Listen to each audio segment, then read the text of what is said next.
What's up, everybody, and welcome to Growing Up Gaming, your monthly podcast where we meet a new person of the internet to discuss their childhood with gaming and how it inspired their lives today. My name is Mitch Power. Again, thank you guys so much for returning each and every month to the show. I hope you're subscribing there on iTunes or Google Play or Spotify or YouTube or one of the many platforms out there so you can catch the episodes at each and every first Tuesday of the month. This week on the show, we have our guest. His name is Shifty. I met this man actually through the Twitter of the podcast Twitter page.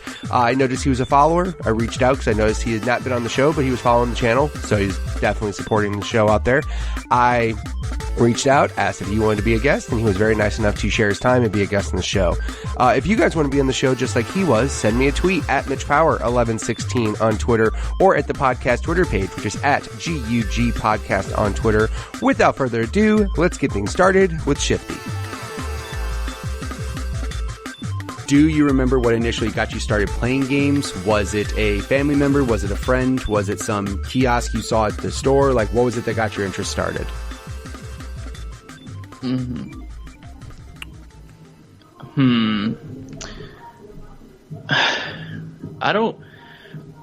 That's kind of hard because I don't have like a very good memory. Do you remember the first console you played? I have a very so I know for sure it was the NES. Okay.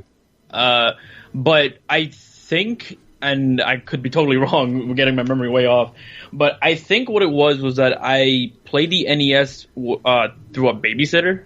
I think I was with a babysitter at some way, like my parents were always working. So, I kind of just would be at this babysitter's place like majority of my time as a kid. Right. And, by this point in time, the Super Nintendo was already out, these newer systems were already out, but most of the people I knew, they weren't really like into gaming like that. They just kind of just owned one. So when they had the NES there, I was like, oh, what's this thing? I just started playing that because it was something I can actually, control instead of just like watch. So if I remember correctly, I was playing that. I don't remember the game. I feel like it was one of those like random sports games they had on the NES. Sure. Because they had, I love it. They were just like baseball. Okay. Yeah. not MLB, nothing, just baseball. Like the vague memory is just some guy running. Like that's the most I can tell you. Like that was basically like the most I remember. And from that point forward, I was interested in gaming, but I wasn't like totally, involved with it yet, I guess. Right. Yeah, I mean, like, I think when you're a kid, essentially, anything that's like flashing lights and moving screens in front of you, that's definitely something that just piques the kid, the interest of any child, as I can tell with, kids today with telephones and iPads and, like they could sit there with a phone and be quiet for hours, which for us back then, that was just a game console. It was just, that's what we did. We could literally sit there and just blank out and play that for hours and also it was something that you could interact with. Now phones are essentially that for younger kids today because they can interact with the phone. They can touch it, they can pause it, like videos and stuff like that. So, I think for any child out there though, the fact that you have something that's on the TV, because obviously we didn't have, we had Game Boys and stuff, but it wasn't like a common thing.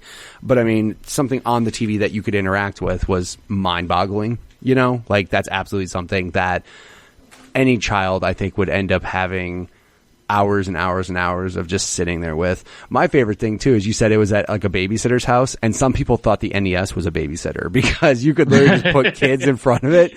So like that babysitter probably had the easiest job in the world, just like, all right, cool, you kids play this, I'm just gonna hang out, I guess. Like she probably had the best job in the world. Easy money. Like she just took her money that she got from babysitting and just bought an NES and goes, here you go, kids, have fun. So yeah, nothing like that. That sounds totally accurate. That's again though, like that's pretty awesome though. Like I said, you have an access to it. Did you have so did you eventually end up getting one like in your home? Were you probably that kid that was like, mom, dad, I need one of these now?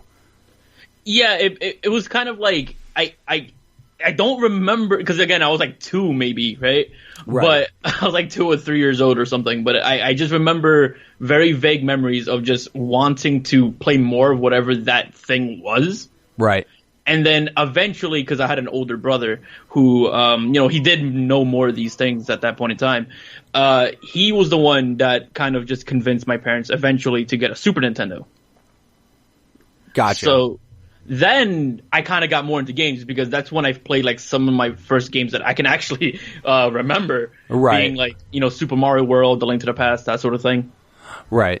And that was going to be another question too, is like, did you have any brothers or sisters growing up like that would help influence, those types of decisions? So obviously shout out to your brother. Yeah, definitely. That's cool of him. I was kind of, how old are you? 24. Okay. Yeah. I mean, like I said, if you, especially depending on how young you were when you got those things, Super Nintendo, like that's a pretty awesome, obviously it wasn't your first console, but that's a pretty awesome, like, jump start into gaming. You know what I mean?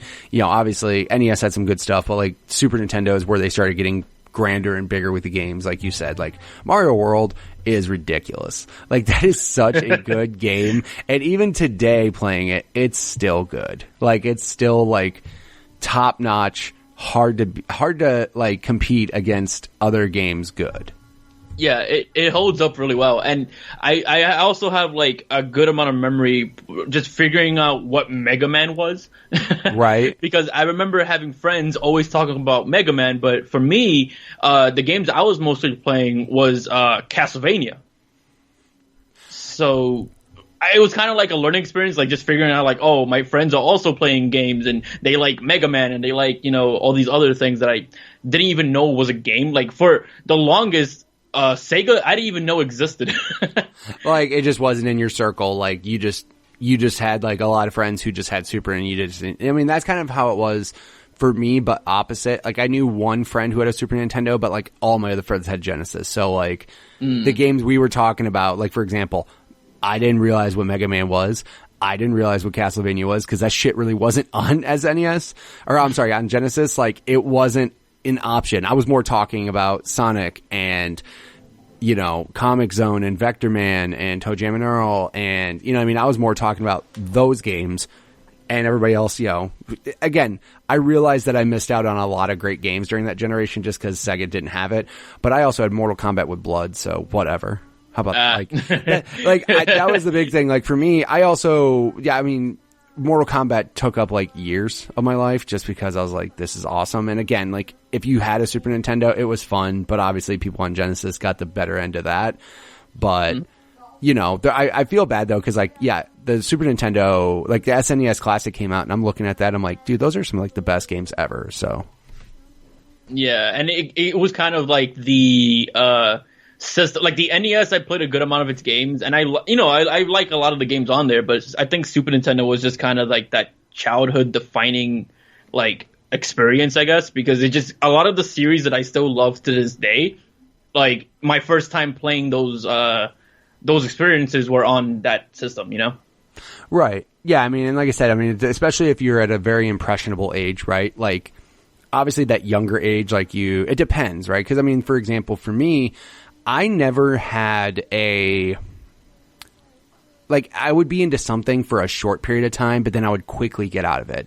Like, I remember my grandma hating getting gifts for me because, like, one year, like Christmas one year, I'd be into one item, right? And then Christmas the next year, I'd be into a completely different thing. And she'd be like, oh, cool, you still want, this for Christmas, right? I'm like, no, I don't do that anymore. I want to do this. And she's like, well, what the hell? Like, she couldn't narrow down, like, things. Video games, for the most part, were, like, a common thing for me, right? But, like, otherwise, like, the types of games I wanted, like, if I got a football game one year, she'd be like, oh, you want the football game for this year? I'm like, no, I don't want that.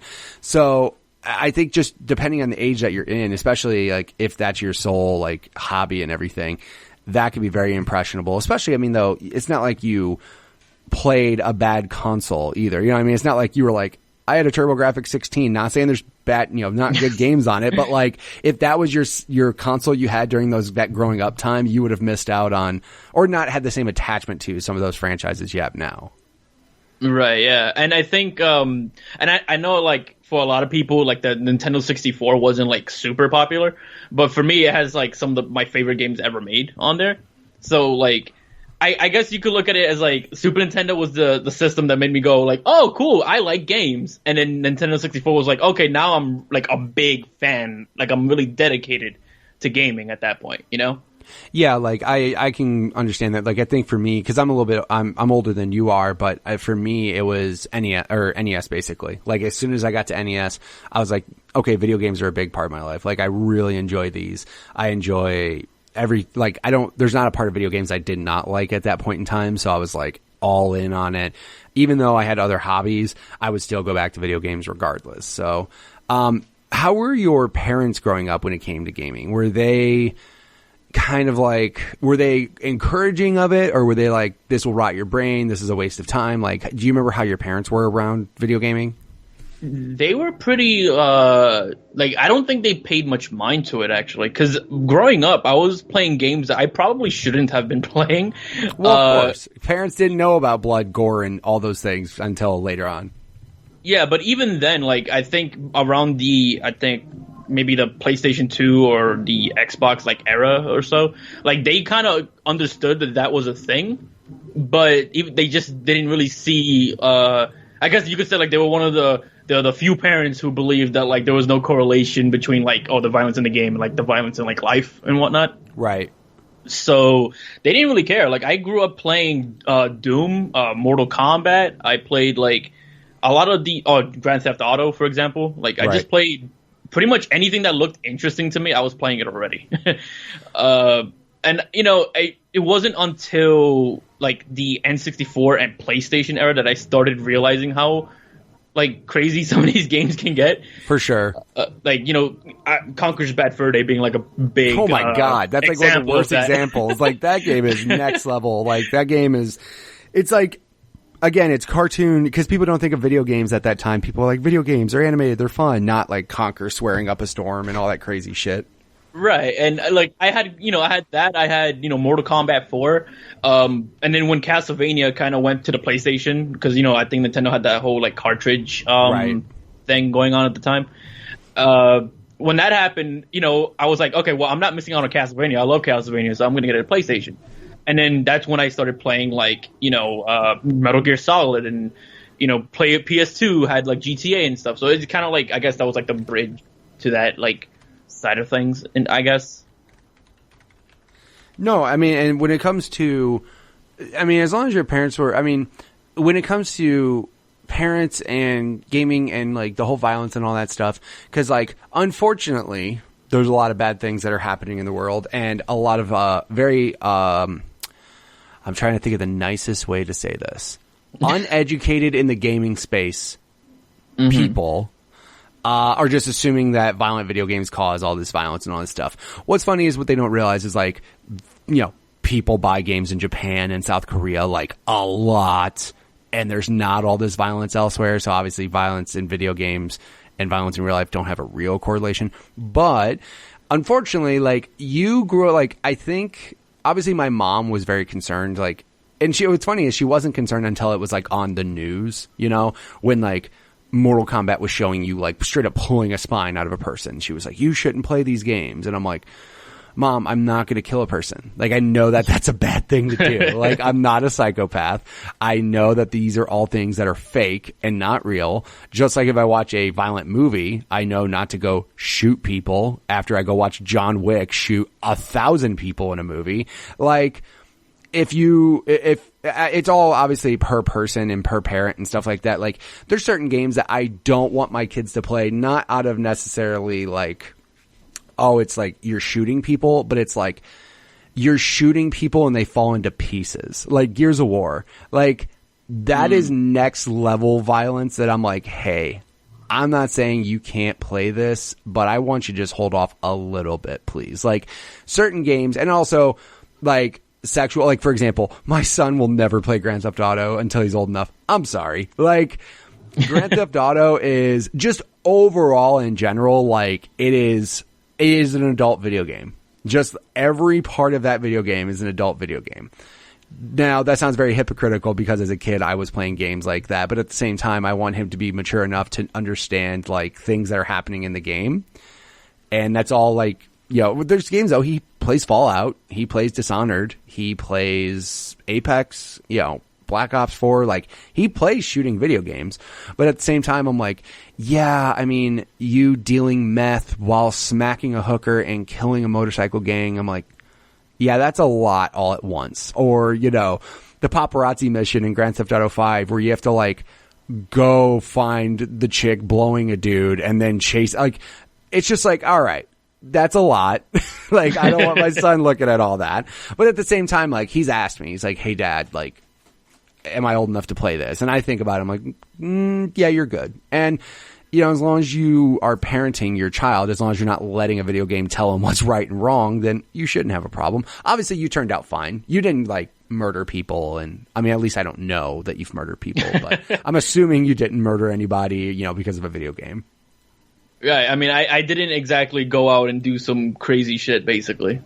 Right. I mean, and, I understand parents' concern, but again, at the same time, like, if I had a kid who was a bit unstable, yeah, I wouldn't let him play shit. Like, sorry. Like, I'd be, as long as you know your kid, then you should be good.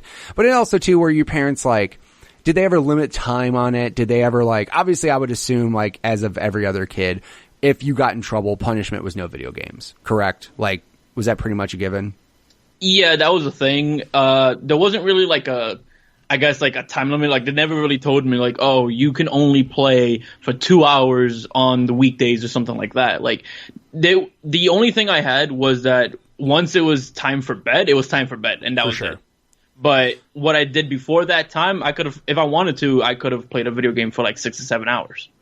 That's cool. I mean, again, as long as your parents understood, like, because some parents straight don't, right? Some parents are just like, this is riding your brain. You need to get out of the house and go do something else. As long as they understood, like, hey, this is just something I enjoy doing. It's not hurting anybody. It's not hurting me or myself or whatever.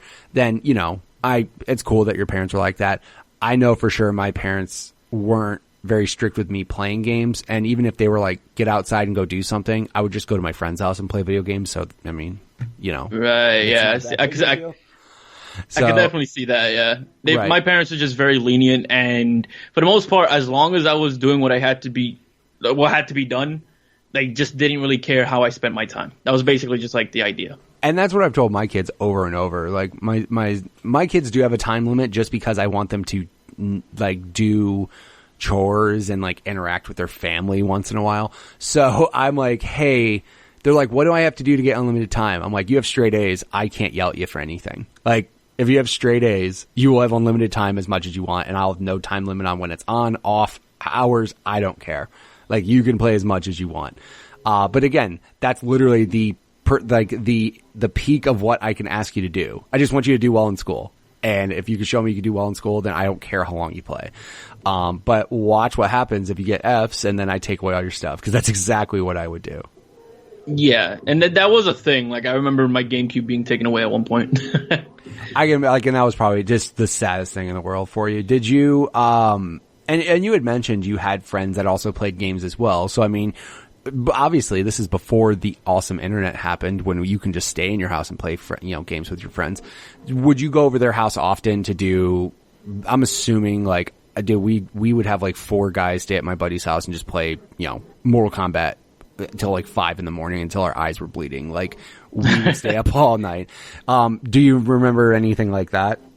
I wanted to do things like that, but that was probably the one thing that was kind of more strict on with me, I guess, in terms of my parents, because they didn't really, like, if I was home, they weren't really ever worried about what I was doing or anything like that, but they were always very, like, overprotective if I was, wanting to go hang out with a friend from school or something, right? Really? So, yeah. So it was very, like, rare that I was actually able to play any games with my friends, unless there was something on, like, the GBA or the DS or something, and I was just playing that, Wow, dude. That's crazy. Yeah, funny enough, the only reason why my parents kind of, like, let up on that over time was because there was a point in time where my friends were all, like, in a group together just talking about how excited they were to go play Super Smash Bros. Melee after school. And I was so, like, tired of just not being able to hang out with friends that I've known for years that I just went without saying anything. Oh, shit. Yeah, and obviously that pissed off my parents and whatnot. Of course, yeah, for sure. Yeah. Especially if they weren't cool with you just like doing normal shit and asking and then being cool with it. You just going, fuck this, and just leaving. Yeah, I can imagine that stirring some shit up. Yeah, exactly. But the thing was, like, while they were pissed off, over time we talked about it, and it was basically just like a matter of like, look, I've known these friends for years. I just want to hang out with them, and then. I believe, if I remember correctly, I think my dad was the one that was like very like understanding about it, and then my mom came around to it over time. And like, in general, over time, everyone just kind of understood what it was, and that all changed when they gave me a phone, and then I was able to actually go to friends' houses and play games and whatnot. There you go. Where did you grow up? I grew up in Brooklyn, New York. So I wonder if that's the reason why they were just like super worried, because New York is like, I mean, it's weird.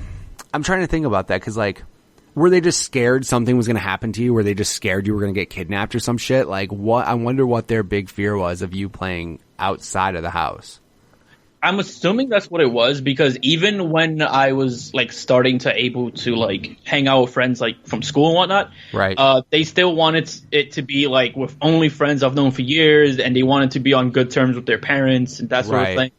So like, I'm assuming it was something like that, because I would imagine it being kind of weird if they wanted to know all that information without like, without some kind of fear of, maybe someone hurting me or something like that.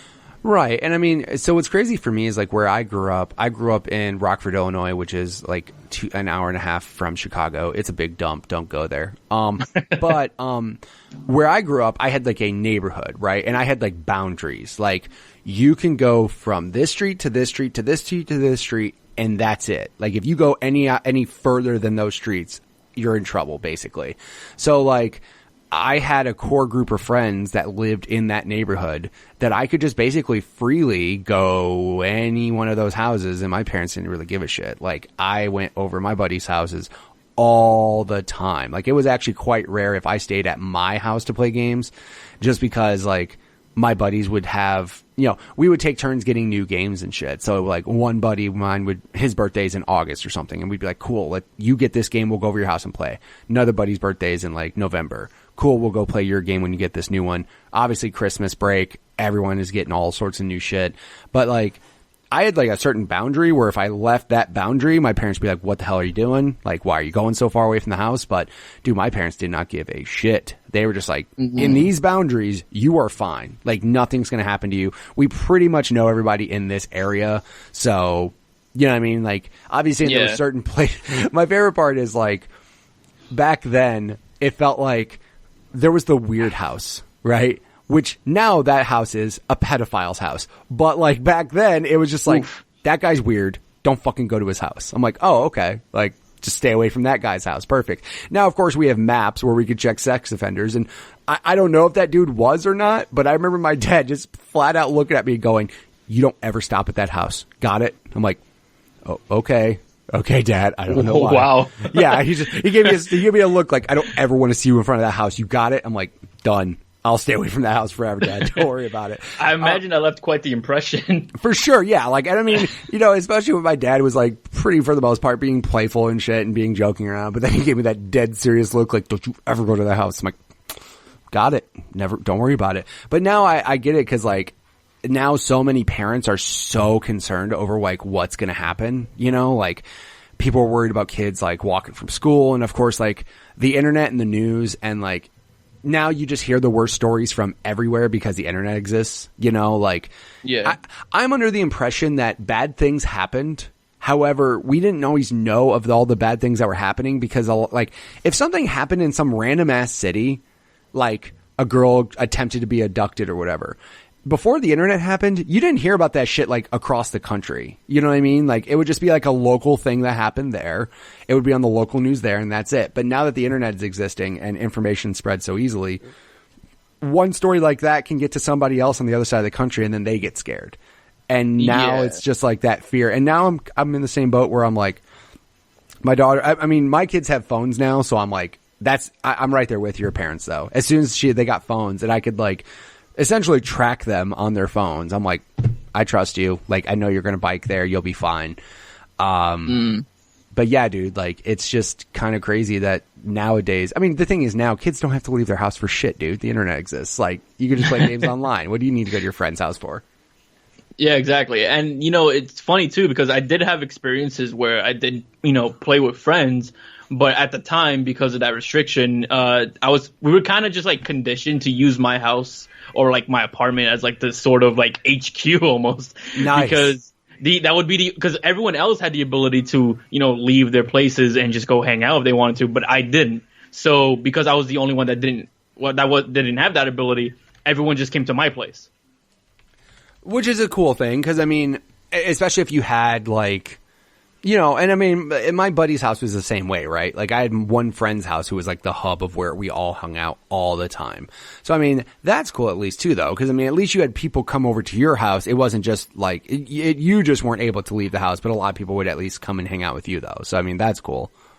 Yeah. At least that way we could like have everyone involved at that point, Right. Especially if you live in an area where there's like a ton of kids that go to the same school and stuff like that. They're all right. I would imagine in New York, like, especially certainly in each of the boroughs and stuff, like, you have a core group of friends that are pretty close to you. Yeah. Like, and some of them I still talk wise. to, Yeah. I mean, I was say, as far as like distance wise, like, yeah, you have close friends, like best friends or whatever, but I'm talking like just, they're not too far away as far as if you wanted to go see them. They're not terribly far. Yeah. They're pretty much a walk away. Right, exactly. So you had an SNES, you're playing that, loving that, and then you eventually go to N64. So did you ever have like both systems at the time then, or were you pretty much like N64 only, or how did that go? Well, the N64 was like, that generation was the first time I actually played something that wasn't Nintendo, and I got more than one system. Oh, okay. Because that was because I mentioned earlier, like, I'm a big fan of Castlevania. So when Castlevania Symphony of the Night came out as a PlayStation game, that was just like my motivation, just get a PlayStation, Right. So, the thing was that my older brother, he was like a hardcore Nintendo guy. Like, he wouldn't really play anything else, and he wasn't really like as involved in the community, or like, he didn't get into Nintendo Power or anything like that. He just, bought whatever said Nintendo on it, Right. So, we already had a Nintendo 64. I think that was like, we got that first. And I don't remember like when the systems came out, but I just remember vaguely getting a 64 first. And then because my brother got a 64, I was like, oh, so let me get the PlayStation. Perfect. That's like literally the perfect situation. And right. But who got the Sega Saturn? Oh, wait, no one did. That's right. Go on. I actually, out of all the, I guess like Microsoft, PlayStation, and Nintendo, like the big ones right now, like if we counted Sega amongst them, like Sega's like the only one that I had never owned a system from. Wow. I would say you missed out, but at the same time, you got the better. It's not like you got a Sega. You played PlayStation and 64. That was the better, obviously, of those generations. Sega had great games, but I mean, realistically, the best part is you could literally buy a collection of all the best games on pretty much any fucking console on Earth because they always come out. Dude, since PlayStation 2, they've come out with a Sega Genesis collection for every console since. It's insane that they keep coming out and people are still psyched for them. But dude, if you really want to, I mean, just go buy Sega Genesis collection for, any of the new consoles and you'll be able to play stuff. And some of it holds up and some of it really doesn't. Some of it's really fucking bad. I played Comic Zone the other day because I have fond memories of that game, and that game is trash and it bummed me out. I was just like, all right, that happens. Like, I genuinely didn't even know, like, I know a lot of people would mention that, the rivalry, behind, like, Mario and Sonic, right. In the heyday. But, like, back then when I was playing Mario, I genuinely had no idea Sonic even existed. I didn't find out about Sonic until, like, the PS2.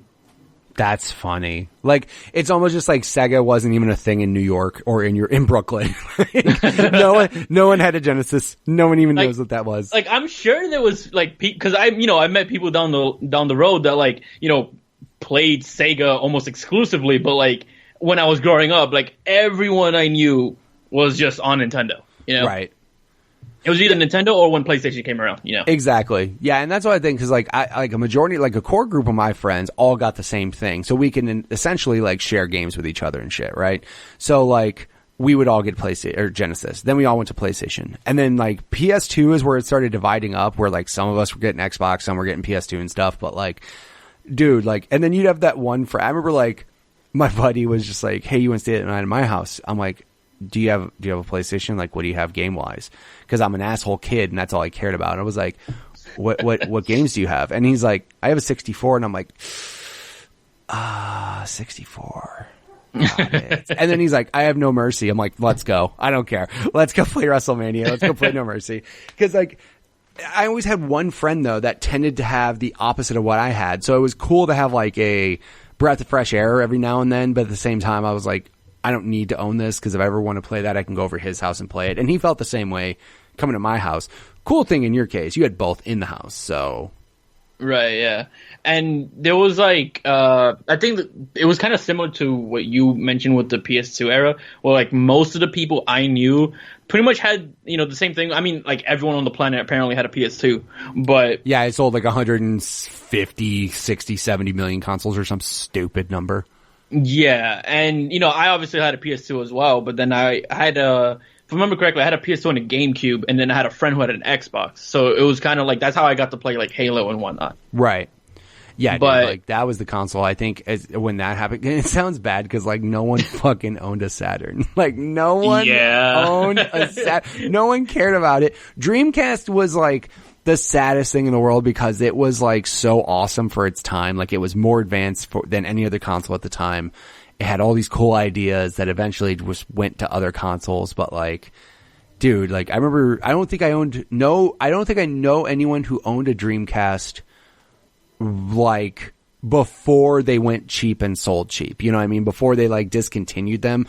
I don't remember knowing anybody who bought a Dreamcast like day one. Yeah, I didn't know anyone either. I feel like the Dreamcast was that system that became popular like after it failed, like that kind of like collector's item type of thing. Like people didn't really realize what it did and what it was like capable of until, you know, like it was discontinued and it was already too late.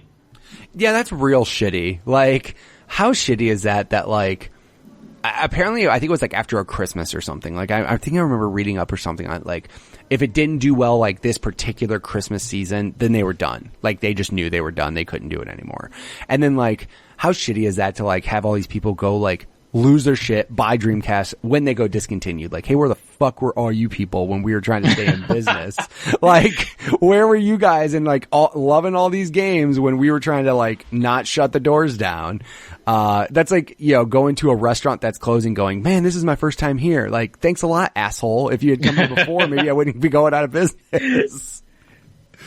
But I mean, like you said though, I didn't know anybody that had the Dreamcast until like after people got like, it was like we're done doing it, because then people felt like it was like oh man, I better get this because this is like a collector's item, but it wasn't. Like nobody thought that. I mean, maybe people got it just because they were like, oh, it's cheap now, especially compared to like a PS2 at the time. It was definitely cheap. Yeah, just too bad they weren't coming out with new shit for it. It probably didn't help that, again, most of my friends didn't even really play Sega. I had to, like, by the time I met people and made friends that were into Sega was already done making consoles, you know? Right, exactly. So I just, like, most of the games that I have played that was from Sega, it was because I had to, like, play it through some kind of collection or because I went to a friend's house who happened to own something Sega related. Right. But yeah, I would like to experience more Sega games eventually, but... Yeah, like Sega's got some good stuff. Again, just if you compare it to Super Nintendo, it doesn't hold up. Like, you know, again, if you look at the SNES Classic console, that thing for $80 is almost like it's worth every penny. Like the amount of games that are in there, not just like the amount of games, but the amount of like high quality fucking perfect 10 games that are on that console that people think so fondly of. And then you go look at the Sega Genesis Classic console and you're like, 5 of those are awesome. Like otherwise it's like, oh, I'm really grabbing to like find more games that this thing will work with, like that are good enough to buy this classic console for. Right. And I kind of wish that they would do like something like that for the N64, because I do, like, obviously I grew up with the Super Nintendo, so, you know, I'm not trying to shit on it, you know, like I love that system, but like the N64 just happens to have like a lot of my, I guess just that generation in general, but then PlayStation messed up the classic. But well, no, so here's the only thing, and I've brought this up to people before. Me personally, I don't think they can do an N64 classic console because and it sounds really terrible, but I explain myself. I don't think there's enough games that they could get the rights to make a console worth it. Here's what I mean by that. You mean rare? Number one, rare. Number two, any of the wrestling games that, like, when people think of N64, they might think of all those awesome wrestling games. Those are not happening. You can't get GoldenEye. You can't get, you know, Turok or, you know, like any of the sports games that people like. You're literally going to be hamstrung to, like, all Nintendo first party, which, again, I'm not saying those games on there are bad, but it's like, can you get 20 games? Because most of those consoles have, like, 20 games or so. Can you get 20 games that you can secure the rights to that people are going to think are going to be worth buying the console for? Unless you start making Mario Party 1, 2, and 3 on that shit, I think it's pretty hard to do. Now, because a lot of people, like, the whole third-party thing, like, for Nintendo got so fucked with 64 because PlayStation came out and, like, Square and Konami and, like, all these developers went to PlayStation instead of N64. But then PlayStation fucked up that classic console so badly. Yeah, dude. Oh my God. I was so excited when they first announced it because, you know, I want to play like Castlevania again. I want to play like the different Tekken games and whatnot. And I think they just had like Tekken 3 on there, I think, right. If I remember correctly. But just in general, the one thing I wanted the most was just Castlevania, because I don't know about, you know, everyone else who has played Castlevania, but Symphony of the Night, in my opinion, is one of the best games of all time. For sure. Think easily top 10 for me. For sure. And then when I found out they didn't have it on there and they were making it like $100 and the emulation wasn't really like very good, apparently, I was like, what? I don't want this. Right. I'm so like shocked at how badly they fucked that up. Like, the worst part, and here's the craziest part, PlayStation still has that great relationship with every one of those third party people. Like, they do. Like, they still have they have Konami, they have Capcom, they have Square, they have everybody that they could go to and go, we want to get these games to put on this console. And I don't think any of those companies out there would tell them no. And then, like, you put, like, the worst example ever. You put Rainbow Six on the PlayStation Classic. Real fast, when you think of the original PlayStation, do you think of Rainbow Six? No, because no one fucking does. You think of, like, you think of Gran Turismo, you think of Castlevania, you think of Metal Gear, you think of Silent Hill and Resident Evil and Crash and Spyro, like, and, like, you do what? Like, you know what I mean? Like, the games that they put on there were just ridiculous. And in a way, I'm glad to see that, like, people straight up said, fuck that thing. Because, like, dude, you can catch that thing on sale for like $20 There's everywhere. so many games on that system that are just filler. Oh, for sure. It's real bad. And I mean, the crazy thing is, like, some of the games that are on there, for example, like, I'm looking through them right now, like, yeah, you had Final Fantasy VII, cool. Yeah, you had Metal Gear. Also, too, like you had mentioned, though, how the emulation for it was, like, piss poor. Like, it just wasn't good. And then, like, you put just random shit on there. Like, you put, you know, I'm trying to even see the list of games right now. There were games on there like Rainbow Six, like the original Rainbow Six game. I'm like, no one wants to play that. By the way, no one wants to play that on a non-DualShock controller, number one. But I mean, I'm looking at the games. Cool Borders 2. Okay, why not? You know, was 2 the seminal point of that franchise? Rayman 1. Like, the worst one is definitely, hands down, Tom Clancy's Rainbow Six. Twisted Metal 1. Are you telling me you don't put 3 on there? Because 3 was, like, far better than 1 ever was. You had one Square game, or no, maybe one or two, but like, just. And you know what's weird about putting the first Twisted Metal over 3 also is that even Nintendo, when they were doing their own classic systems, they did the same thing where they took like the good version, like the best one that people think of fondly, and put that instead. Because they have Mega Man 2 on the NES Classic, but not the first one. Right, exactly. Because everybody realized Mega Man 2 was a better game right away. Right.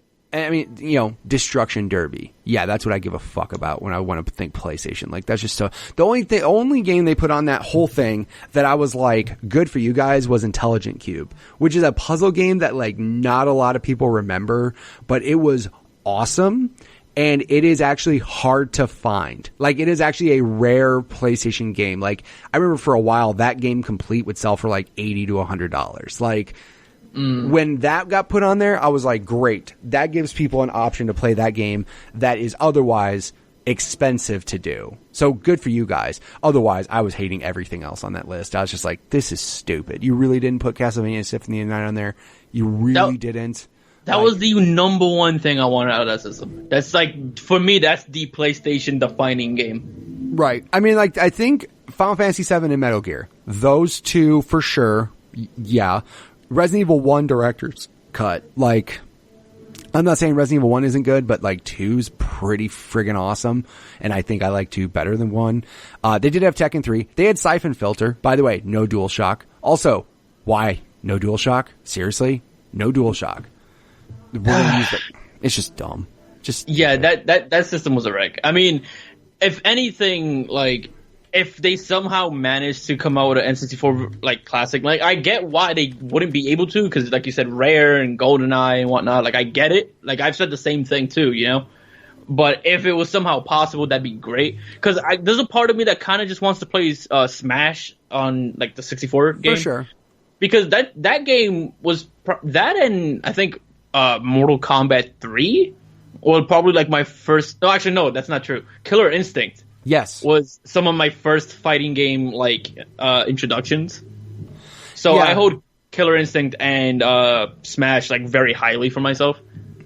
I think that with Microsoft and Nintendo being cool, you know, with, like, Banjo going to Smash, which, by the way, I was losing my shit. I'm like, I wasn't even, see, here's the thing, I wasn't even losing my shit when Banjo got announced for Smash. I was losing my shit at the fact that, like, Nintendo and Microsoft were cool enough to do that. Like, I wasn't even looking at the fact that, like, cool, that character's in the game. I was looking at the fact that, like, holy shit, they are cool enough to discuss this and allow this to happen. You know what I mean? Like, that speaks huge as far as their relationship moving forward. The whole rumor of Game Pass going to Switch, like, blew my fucking head apart. Like, I literally was, like, freaking out, like, thinking about that. Like, if I could play my Game Pass games on Switch, I'd fucking freak out. But yeah. Like, and that happening, I was like, too, yeah. Like, I was just like, I literally, after I saw it happen, I literally just went, no shit. Like, they made that happen. That's, like, they're competing. And again, it's weird because they are competitors in the video game space, but at the same time, they have two different audiences, I would assume, you know? So it's just like, it's just so crazy, though, that worked. That happened. And I'm just, like, happy that it works. So, but again, like, if they are talking the way they are now, then an N64 Classic is definitely more obtainable if they're cool with, like, letting DK... Because even though DK64 was a Nintendo property, Rare made it, right? So it's like, I don't even know how the hell that licensing agreement works. Like, I think that game would still... I think that game is safe. Because they put DK64 on the Wii U Virtual Console. Okay. Yeah, so I think right. that game is safe. Okay. Yeah. So yeah, that would probably be fine. But then, like, Jet Force Gemini, Killer Instinct, Perfect Dark. Obviously, you can't do GoldenEye because that's another licensing nightmare, because that's like a completely different franchise or whatever. But like, if they're cool enough to, like, let Banjo happen. Also, there was a rumor of, like, Rare Replay going to Switch, which is perfect sense. Like, that would be perfect. However, you putting 360 games, that's the only thing where it gets weird, right? Obviously, a lot of the Rare stuff was on Nintendo, Super Nintendo, 64, but then when you start putting, like, the Xbox and the 360 games on Switch, that's where it gets a little like, ooh, that's weird to me. That's just weird to me. You know, like, Banjo Nuts and Bolts, Perfect Dark Zero, Grabbed by the Ghoulies, like those games, like those rare games happening after N64 is where I get a little weird. Unless they did like a N64 or a rare replay version that like stopped at the 360 and Xbox shit. I don't know. Like that would be the only thing. I don't know how they would do that, but their relationship working well together leads me to believe that an N64 classic might be possible. And also, if it does come out, it has to have 4 ports for controllers. Like, it has to. Yeah, and you know, I do agree. Like the inclusion of Banjo to me is bigger than like say Cloud or any of the other third parties, because yeah, you know, a third party character getting in, yeah, it's surprising. You know, I'm not going to take that away from it, but just the idea of like another console, like I guess manufacturer or like whatever you want to call them, you know, got the character in there too. That's when it's like, oh, what? How does that even make sense? Why? Right, because I mean, like the thing is like PlayStation. I'm not saying PlayStation doesn't have like their own, you know, mascots or characters, but a lot of the people, like for example, Crash Bandicoot is not owned by PlayStation. Like he's not. He's owned by Activision. Same thing with Spyro. Right. Final Fantasy VII, even though yeah, it was on PlayStation, Cloud is not a PlayStation owned character. Like. But Banjo is a full-on Microsoft-owned character that got put into that. Like, that's where, again, I was just more, like, freaking out that it happened. But, yeah, and, you know, I was just going to say that, like, I also would not be surprised if you see someone like the, like, if they put Rare Replay on Switch, I wouldn't be surprised if you see some of the 360 games included anyways. Just because, like, Microsoft has been so cool. Like, you know, of course, we're talking about Banjo, but they've been so cool that they also put Cuphead on Switch. You know, they put Minecraft on there, but they put Minecraft on everything. Studio. Yeah, apparently, like, the studio said Microsoft encouraged us to do this. And I'm like, oh, okay, then. That's good to hear, too. And I think Microsoft just, they look at it, and obviously I have no idea, you know, because I'm not exactly Phil Spencer. But I think they just look at it like PC and their Xbox are one. Like, that's how they look at it, I guess. Yeah. And then, like, the other consoles are not really there. Or maybe they look at PlayStation as their competition. I don't know, but they don't look at Switch as if it's the same demographic, I guess. Right. I think also at the same time, like Microsoft as a company has completely learned that software is what makes you money. Because real quick, Microsoft's a software company to begin with. So for them to say, fuck it, put Gears on everything, because if we sell 10 million more copies of Gears because it's on PC, that's a lot of money that we just made because we don't care that it's exclusive anymore. And that's why, like, the thought of, like, Rare Replay going to Switch, like, what? Microsoft's, oh my god, were people buying an Xbox to play Rare Replay? Is that what they were doing? No, nobody was fucking doing that. Sorry. So just put that on other consoles, and it makes a lot of sense. Microsoft allowing, you know, Sony partnering with Microsoft for their cloud gaming shit shows you that, like, at the same time, yes, they're competing, but at the same time, like, would Sony rather spend billions of dollars creating a cloud infrastructure, or would they rather partner with the best person in the business to do it?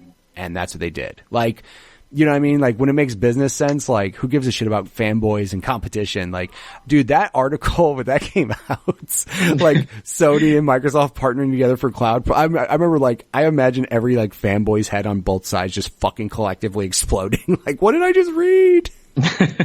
Yeah, that's, I'm pretty sure that's what happened, you know? And it's weird for me because I played, at least, you know, not counting Sega, I guess, but I've played pretty much every modern console to an extent. Right. So I don't really have I have a favorite, sure, but I don't have like a fanboy like affiliation, I guess. Right. So like if Microsoft does bad, I'm just like, oh, you know, that sucks. I kind of wish they would get on their shit, you know? Right. But I think like Microsoft might be looking at, like, they're obviously looking at the money, and they might be looking at the Switch and thinking, hey, why make our own portable console when we could just treat the Switch like it is our own It literally is console. The greatest idea ever. Because like I said, like, when somebody does something so well, why would you spend millions and millions and even $1 billion to, like, replicate or beat that when you could partner with them to just make it better or make it yours? Like, for example, like, I work for a cable company in Arizona, okay? We had cable boxes, and they sucked. they just weren't good. Like, the menus were bad. They tried doing all their own shit, and it just was not good. And then Comcast had this new box came out, and it was just like way better. And again, we don't have Comcast in our area, but instead of my company that I work for spending millions and millions of dollars researching and developing a new menu and a new UI and all that stuff, they just licensed all of Comcast shit. So now, like, our cable boxes that we have are Comcast cable boxes. Like, my daughter who flew in from Illinois, she came here and she's like, "Oh, so you guys have Comcast now?" I'm like, "No, we have." This is not Comcast. She's like, "But the box is the same." I'm like, "Yeah, I know." Like, the box again, as soon as I heard that again, what my collective thought was when they said, "Oh, xCloud and Game Pass happening on Switch," I was like, "Get the fuck out of here." Cause that's like the greatest, that's like the greatest like combination of things ever. Cause the Switch is literally the greatest portable console, period. There's no way you can deny that. That thing is ridiculous. And xCloud being able to run on a phone, it can run on a Switch. And I'd rather have physical buttons on a controller rather than touchscreen buttons on a phone. And I was just like, this literally is the greatest idea ever. Like, please just do it. And what's awesome too is like it's almost like I foreshadowed it by accident, or there was a sign or something, because like I want to say maybe like a week or 2 weeks before the rumors started circulating about like Game Pass on Switch, I was playing Gears of War 4 on my PC using a Switch Pro controller. Oh my God, that's so funny. And I was like, what was this meant to be? Yeah, it is. Yeah. And I mean, like people are dumb too. They're like, Gears of War 4 wouldn't run on a Switch. I'm like, natively, no shit. Like, I think a Switch would full on melt if you try to run Gears of War on it. It would just like slowly start to melt in your hands. But like on the cloud service, you know, like if it can run on a phone, it can easily run on a Switch. And it does make me wonder though, because you know, games like The Witcher's on Switch, but just like, you know, downgraded and whatnot. For sure. Like, yeah, you can downgrade a game to make it run on a Switch. Like, absolutely. Like, that makes sense. Like, obviously a Switch is more powerful than, like, a 360 and PS3, right? It is more powerful than that. It's nowhere near as powerful as, like, a Xbox One, PS4, especially an X or a Pro. Like, right. Dude, an X will blow, like, it's like 4 Switches. It's ridiculous. But, yeah, I mean, for them to be able to make those games happen, like, when like, Cuphead, I was like, that's the perfect game for Switch. Like, of course, like that game's awesome. But no, like, yeah, you making The Witcher 3 run on Switch, I am scared to see how bad of a difference it is, because it's probably really downgraded. But with them doing the whole cloud computing shit somewhere else and you just playing it on that device, like, you could be playing like Xbox One X caliber shit. Granted, it won't have the display and it won't be 4K, but like graphics that are unheard of on a Switch, you could definitely do that through that cloud service. So yeah, and like, oh God, I just get so happy thinking about it, but I don't want to like get too excited thinking about it, because like it obviously is a big still like what if, and nothing ever was confirmed and blah blah blah, but like that's a good ass thought to think about. Right. And you know, like I'm in like the minority when it comes to this, but I'm actually like very interested in seeing like those bigger, you know, games meant for the PS4 and Xbox One on the Switch, just because like I find it like interesting on a technical standpoint. And there's something about having like those games but portable kind of makes it attractive to me. I do think that some of those ports are awful. For sure, yeah. Some of the ports are not. I think the only difference with Cuphead, I think somebody said, was load times, and that's it, which makes sense. Yeah. And, you know, the only thing I ask for in terms of, like, some of these ports is just that the game, even if it's, you know, sub HD in portable mode, or even if it's, like, not 60 frames per second, I just want it to be stable in whatever mode it's running in. Correct.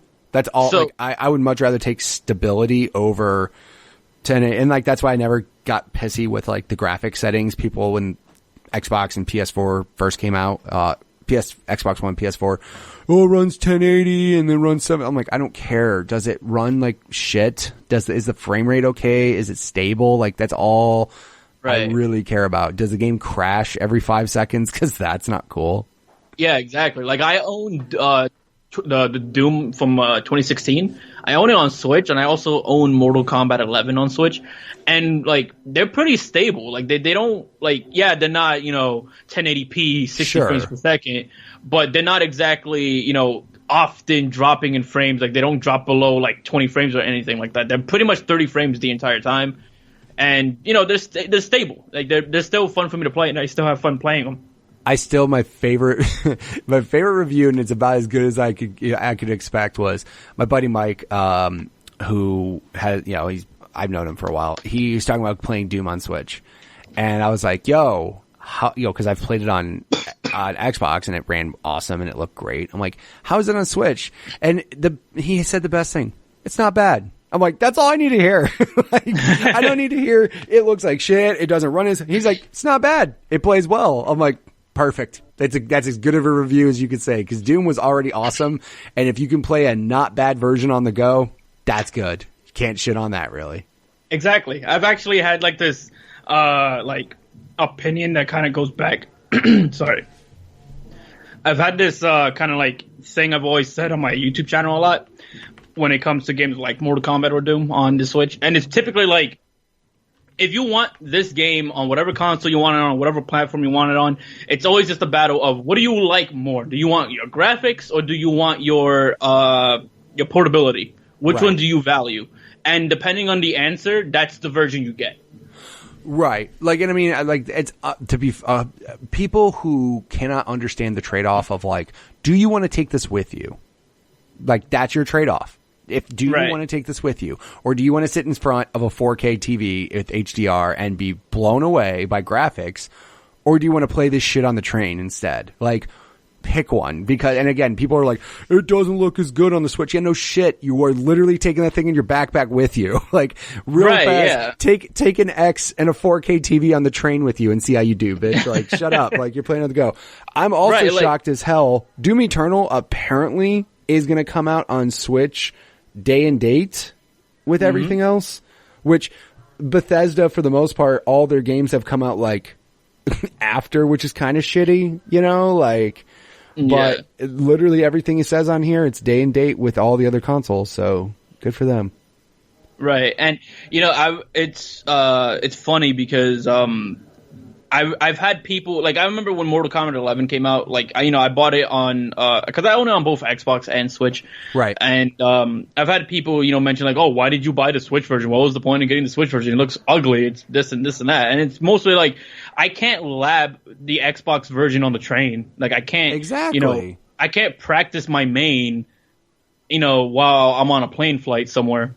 Right, exactly. Like, the fact that console is as good as it does on the go. And again, it's not like back in the day when you got some bullshit Game Boy Advance like port of a game. Like oh yeah, and it's nothing similar. It's nothing similar, right? No. Like Mortal Kombat 11 is pretty much the same game. It's just dumbed down graphics. Doom 2016 is the exact same game, just dumbed down graphics. Like, exactly. There's nothing different about it. So people, if they want to bitch about that, like, give them Tony Hawk on PlayStation and then give them Tony Hawk on Game Boy and tell me which one you like better, because that's a completely different fucking game. Exactly. Like, at least we have that option now. Correct. For sure. And like I said, I have 2 Switches in the house, before Nintendo decided to revise it. Thanks, you assholes. And, I will say that I only own the Nintendo franchises, right? I don't also travel ever. Like, I rarely ever travel. So, like, when I did travel, I took a 2-week vacation, during the summer. It was awesome. I was like, dude, I can play Odyssey and it's exactly like it is on my TV on the go. This is fantastic. Like, this is great. And again, I don't play it often, but like, when Mario Maker came out, I was just sitting on my couch. My wife's watching her bullshit TV shows. I don't know what they are. I don't care what they are. I'm just watching she's watching her shows and I'm in there playing Mario Maker. And I'm like, this is awesome. Like, the Switch is such a good console. But at the same time, because I don't go anywhere often, I work from home. I have no commute. I don't travel a lot due to a family of 6. I literally, like, if I have an option, if I'm going to sit down on the couch, am I going to buy the Doom for Switch or am I going to buy Doom for Xbox One X? I think I know, I mean, like, I think I know what I'm going to do there, but I mean, the Switch is such a great console and I'm so happy Nintendo's like killing it too. Like, good for you guys.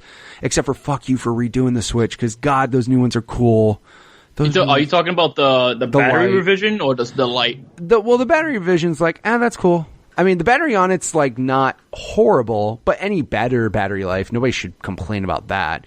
But like the light, I like, except for apparently there's no option to hook it up to a TV like at all, at all.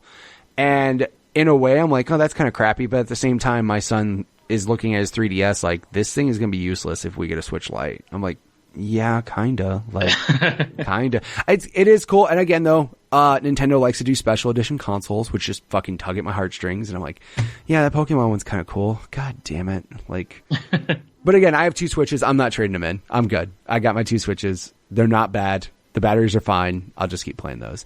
Minus those Joy-Cons. God, those things suck. Yeah, that drift is a problem. Dude, that drift is such a problem. I had it like immediately after Fortnite came out for the Switch. I was like, I noticed it so hard. I was like, oh, I got stick drift. This sucks.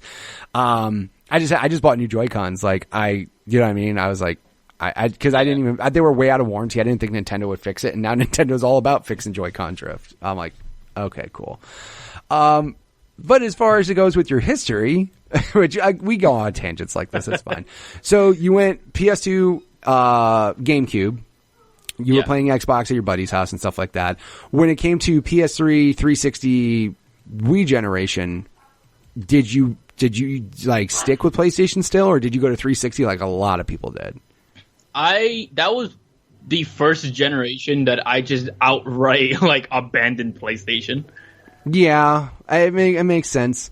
Like, yeah, Sony was fucking cocky as hell and was like $600 and you'll get a second job, and Xbox was just like, online's cool. Here's Call of Duty. Here's Halo. Like, here's Gears of War. Like, yeah, a lot of people, except for my brother-in-law, who's a very hardcore PlayStation fan.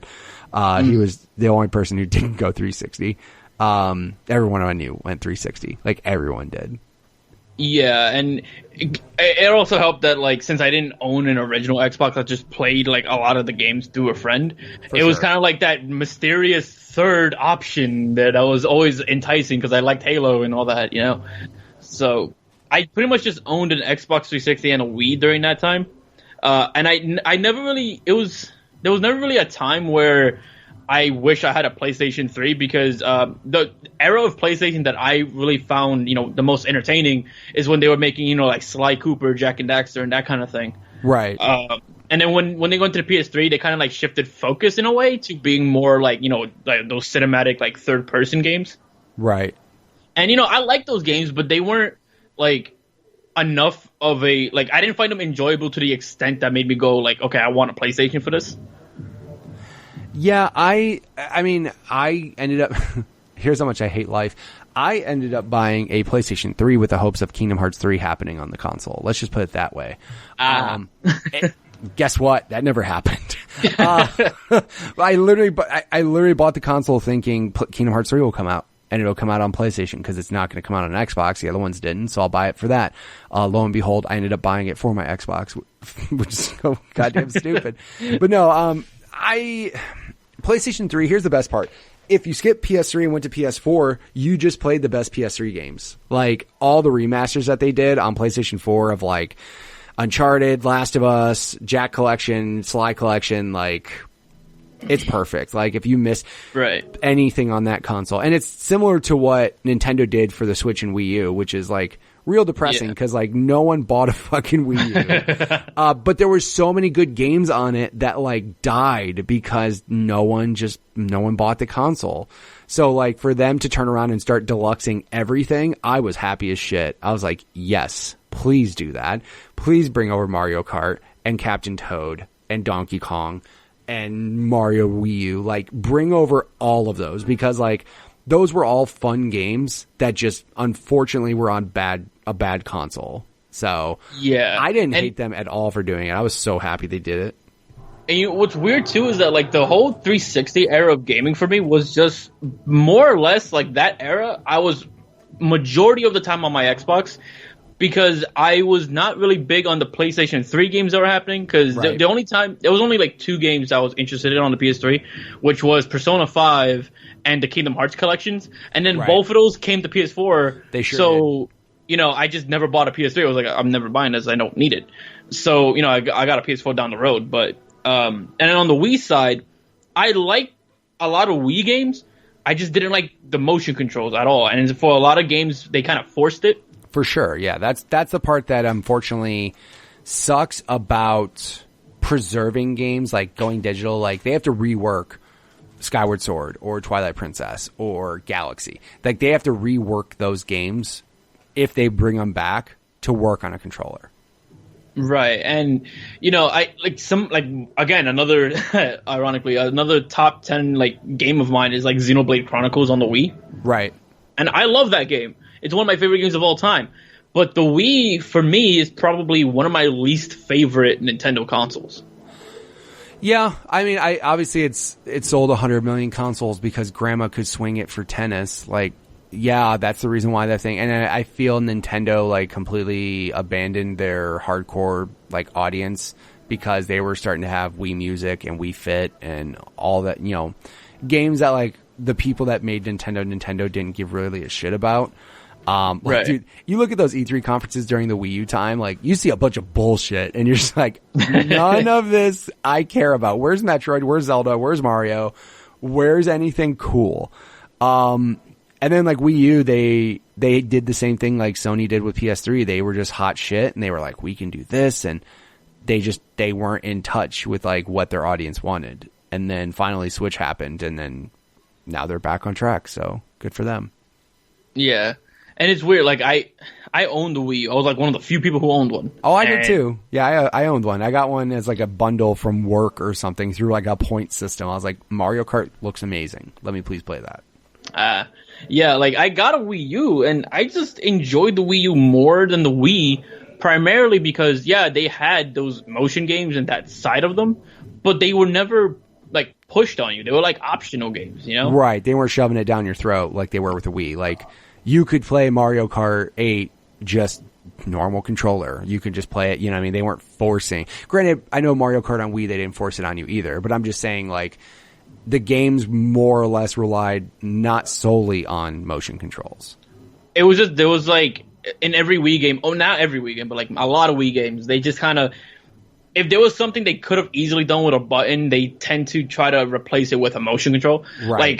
If you play Donkey Kong Country on the Wii and then Tropical Freeze on the Wii U, there was a certain move that DK had to do. On the Wii, you had to shake your whole Wii remote to do it.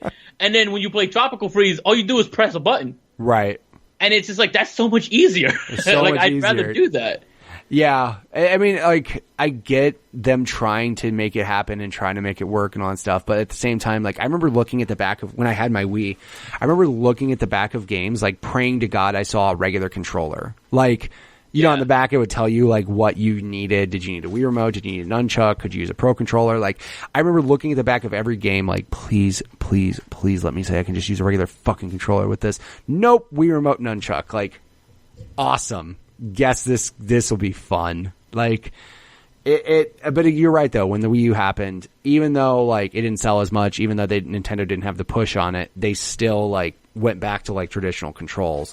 And then Switch, the goddamn Switch Lite, you can't even take off Joy-Cons to do motion controls. That's how I'm gonna take care about them now. They don't give a shit about motion controls.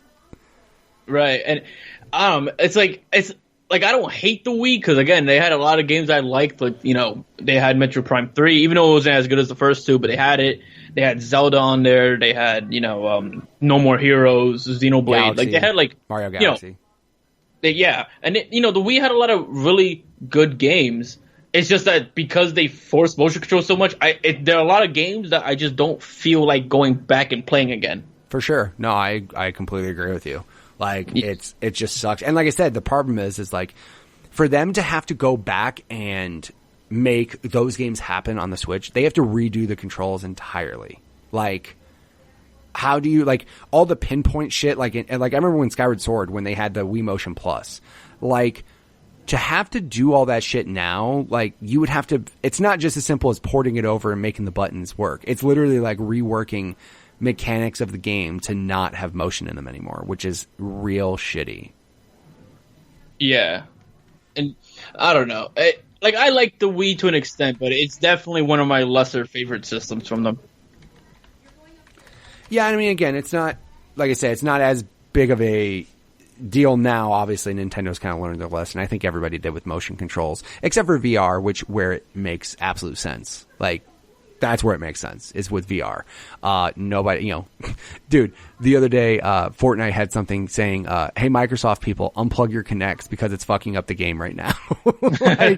like, nobody wants to do motion controls anymore. I mean, I get it. So, but again, even like the Switch, like, they were like, hey, there's certain games that I'm like, for example, Mario Party on the Switch, phenomenal game. Like, it's such a good game. It does have motion controls. Okay. However, that's the type of game where I actually have fun with the motion controls. Like, party games and shit like that are fun to do. Not Zelda. Like, not Galaxy. Like, not because it's like you come to expect it with those kind of genres. Like, that's like the point, Right.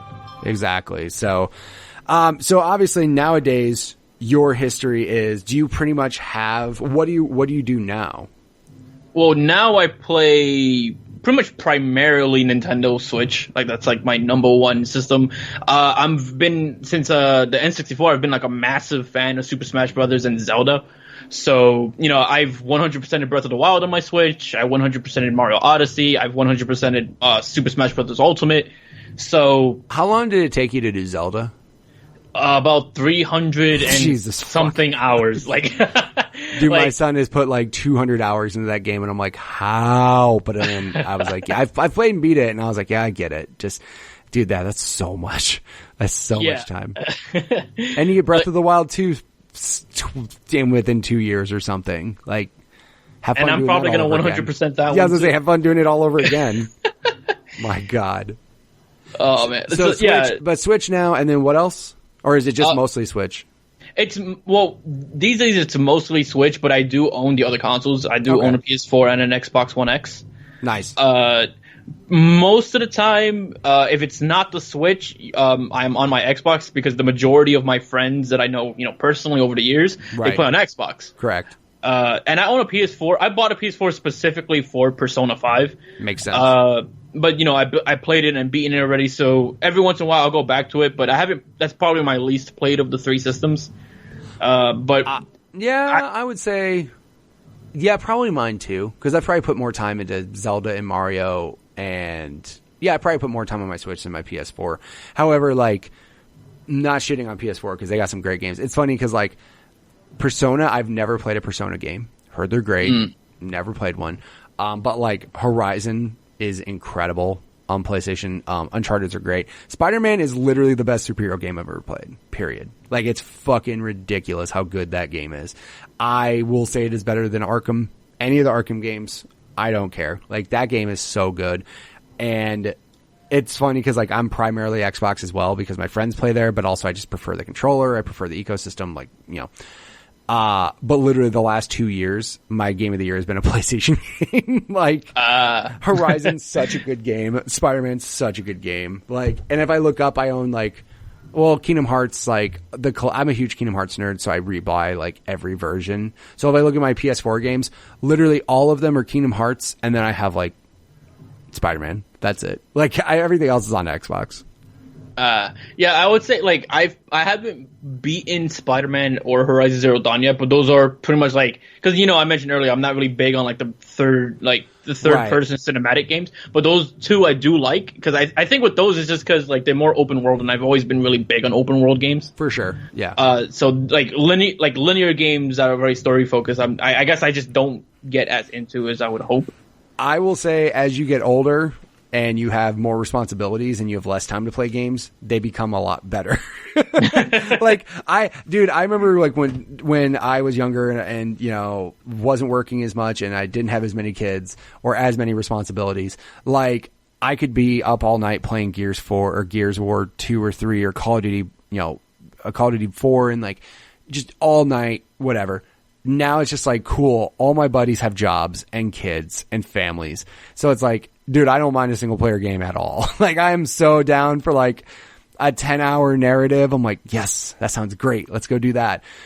Except for I'm stupid lately and I started playing Assassin's Creed Odyssey, which is so far from a 10-hour game. It's insane. Right.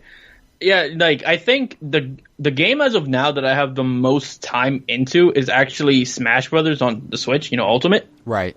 I think that one it's easily, like, in terms of this whole like generation that's been going on, is the one game that I've poured the most time into because I play a lot of competitive games. Right. So in that game, I have at least last I checked over 660 something hours on it. Jesus Christ, that's so many. I mean, it's not like I've had games similar to that, but yeah, when you're doing competitive shit, of course you're gonna pump a ton of time into those games. Right, yeah. Like occasionally I'll go to like a tournament or that kind of thing and play with other people, try to get better, that sort of thing. For sure. No, I mean that makes complete sense.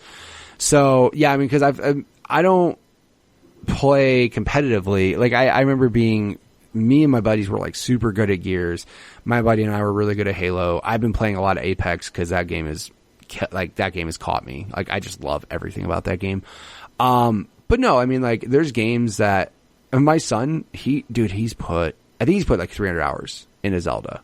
But I mean, he just fucks around. Like he doesn't even like, I don't know how close he is to completing the entire game or anything, but he has played just like so much of that game.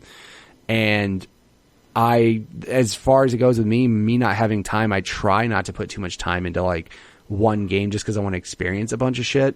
So, I mean, I will say since February, I've put 355 hours into Apex. So, yeah, I mean, I guess I played the shit out of that game. So that makes sense. But no, I mean, like, there's nothing wrong with like playing a game for that long. But at the same time, like, my son would be fine playing Zelda every day, all day. Like, he loves the shit out of that game. Right, yeah. And I, like, pretty much Breath of the Wild and Ocarina of Time are, along with Symphony of the Night and Xenoblade, like some of my favorite games of all time. So right. it's like when I like basically I 100% a game only if I'm totally just in love with that game, For sure. No, like that's how I felt with Spider-Man. Like Spider-Man's the only platinum I have on PlayStation. Just because like I'm not shitting on Horizon, but at the same time when Horizon was done, I was kind of like, okay, cool. Like it was a great game. It was a great story. Beautiful, very fun. I got other shit to play. Like literally after I beat Spider-Man, I was like, I don't want to stop. Like I just want to keep playing this until I 100% this game. And that's what I did. And I'm like, as soon as I 100%ed it, I felt like empty. I was like, what do I do? Like I have other shit to play, but I just wish I had played more Spider-Man. And then the DLC came out. My brother-in-law told me it wasn't as good and that bummed me out. I'm like, shit, I don't want to play if it's not as good. Who wants to do that? That's pretty much my whole feeling with Zelda. Like, I 100%ed it, and you would think, like, oh, man, this dude got 900 Koroxes. He's definitely done. I was like, nah, man, I want to play more. Yeah, where's more of it? My favorite part is, like, I love how 2 came into fruition because they had so many plans to upgrade 1 that they just said, fuck it, make 2. Like, that was apparently, like, something that they had said. They said that there were so many plans of, like, DLC and upgrades and all that shit that they literally just said, fuck this, and they just made a second game. So yeah, which is kind of awesome because I was already like ready after beating the whole thing to completion to play more of it, and now that you're telling me that there's like you're gonna have a whole other game, I'm just like, where? Yeah, exactly. That's even better. Right? So speaking from the best games you played to the worst games, I usually ask everybody the question. Everybody gets to the point where they buy their own games and they work hard for their own money, and then they eventually buy games that are really fucking bad. What is the worst game you can remember buying with your own money? The worst game. Okay. I think just off the top of my head, the most recent example I can think of, it's actually not even that old of a game. Oh, that's fine. So basically, I'm a huge fan of Bethesda. Like normally. Oh, I know where you're going. Normally. I know where you're going. On the normal circumstances, I really like Bethesda. Like I love Elder Scrolls. I love, Fallout. I love Dishonored, Doom, Rage, like all those games. Like I've played all of them. And like for the most part, I've pretty much enjoyed all of them. So typically, I never have really been steered wrong by them until Fallout 76. Right. So Fallout 76 would probably be that game because oh my god, dude, I'm one of the. I was one of the few people who had that game pre-ordered and everything. Like I was there from like day one, and you know, I'm one of those people that like even if the game is bad, I'm still gonna be morbidly curious to play it. Sure. So I did like for the first week or two, I was like, "Oh, this isn't that bad." You were just trying to justify it not being trash. Yeah, like, that's okay. Like this is all right. Like I think people exaggerate, and then I play more, but I'm just like, yeah, no, this sucks. I felt so bad. I bought it for my son for his birthday. I bought it digitally, so it's not like we can trade it in. And then he gets it, and he's like pumped. He's like, yes, because he loves Fallout. And he likes playing online with his friends. I'm like, this is perfect. A week later, I go in his bedroom. He's playing Fallout 4. I'm like, dude, what are you doing? He's like, Dad, 76 is really bad. I'm like, no, really? And he's just like, yeah, it's real bad, Dad. Like, it's real bad. I'm like, that sucks. He's like, yeah, I know. I'm really bummed out. However, they've done some updates, and he's all about it now. Like, he really likes it now. But it was like, I felt bad. Like, I felt like I gave him a bad gift. I'm like, dude, I'm really sorry. He's like, I know, Dad, it's cool. Fallout 4 is still fun. I'll just keep playing that. I'm like, well, fuck, that's not what a dad wants to hear when he gives you a birthday present. Like, that sucks. But no, like, he's all about it now. Like, apparently they've done some updates, and he's having quite a fun time with it. So good for him now. And you know, I would have said another game if they didn't update that game, because originally I was also one of the people who bought No Man's Sky when that first came out. Ooh, and that's another good one, right? And No Man's Sky obviously was complete garbage, but sure. I had returned it by then, so I didn't like really play when I got all the updates and whatnot. But like, so I'll hear from like a lot of people that No Man's Sky is actually playable now because of updates and like stuff that they've added to it. So my thing is, I still have Fallout 76, so I don't know. Like, I'm hoping it has like a No Man's Sky, like like something. Apparently, like it's fun. Like my son has said, like they've done a lot of updates to stability. They've added a lot of shit. It's really fun. I'm like, good, as long as it's really fun to you now. Like, that's all I care about. So, if people wanted to check you out on the internet, where would they go do all that? So I have a YouTube channel, I am Shifty. I basically just cover a bunch of Nintendo Switch related stuff. I also play a lot of Smash Brothers, so a lot of Smash content's up there. So if you're interested in that kind of thing, check me out on there. And you can also follow me on Twitter at ShiftyIsMe. All right, and if people want to check him out on any of those, I will have links in the show notes so you can check him out there. So, dude, thank you so much for being on the show. Thank you for sharing all of your stories with me, man. I really do appreciate it. And thanks for having me. All right, and again, thank you, Shifty, for being on the show. Guys, if you want to follow him on Twitter, go ahead and follow him at ShiftyIsMe. Of course, I will have links for that, as well as his YouTube channel, as well as like his Switch friend code, so that way you can go ahead and friend him there, check out his YouTube channel so you can check out all of his content all over the internet. If you guys want to be on the show just like he was, send me a tweet at MitchPower1116 on Twitter, or at the podcast Twitter page, which is at GUG Podcast on Twitter. Also, guys, you may be interested in this. I have also recently started streaming. So if you want to follow me on Twitch or Mixer, it's twitch.tv/MitchPower1116 or Mixer.com/MitchPower1116. I do want to start doing some streaming for the podcast Twitter page. Hopefully maybe doing some back catalog games. I just feel that streaming is a way for me to still enjoy gaming, but also kind of have some new drive there too. So still love doing the podcast, love doing streaming. Just want to make sure I put as much content out there for you guys as possible. So thank you guys so much for your support each and every week. Don't forget to subscribe to the show, leave us a review on iTunes, share it with your friends, and I will catch you guys next month with another new episode. See ya.